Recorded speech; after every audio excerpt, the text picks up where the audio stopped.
In the land of grills, guess what we're doing today, folks? Yeah, we're making competition style St. Louis ribs on a barrel, folks. I'll tell you what, it is going to be phenomenal. I'm going to show you all the steps it takes to get this far. And you know what? This is faster than 3, 2, 1 ribs. Let's get started. All right, and here's what we're using on the rubs for those ribs. We got the Blues Hog sweet and savory.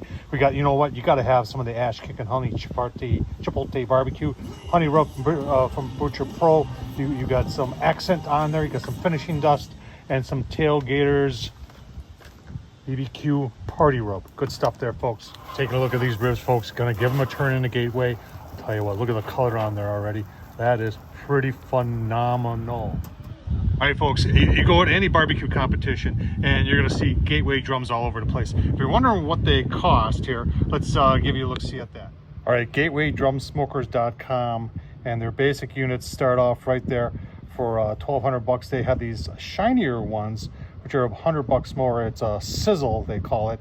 And apparently there's a temperature limit on those. You can't go much over 500-600 degrees without ruining the finish on it. So you're best going with a matte finish if you plan on doing something a little bit hotter and faster. But I'll tell you what, you see these, and I love that shelf on there. It's got temp gauge, and you got your vent control up here. Just well-built drum, folks, and a lot of people love cooking on drums. If you're wondering what we're cooking at, 300 degrees. All right, folks, it's amazing after an hour and 15 minutes, the amount of color that's on this on the gateway. And that's, if you're wondering what we're using here, Blues Hog lump. And is there any chunks in there, Barbecue Brian? Yes. What kind of chunks? Wood. Cherry and pecan. Cherry and pecan.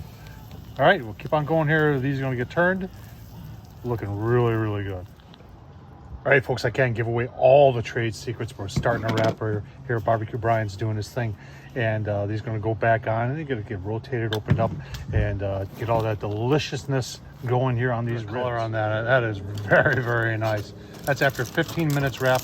Now they're getting flipped, and back in they'll go. All right, coming out of the foil, it's going to go back on the barrel, and we're going to put a little bit more of the seasoning on there, the rub on there, just to get it, because some of that washes off during the actual bath inside the aluminum foil.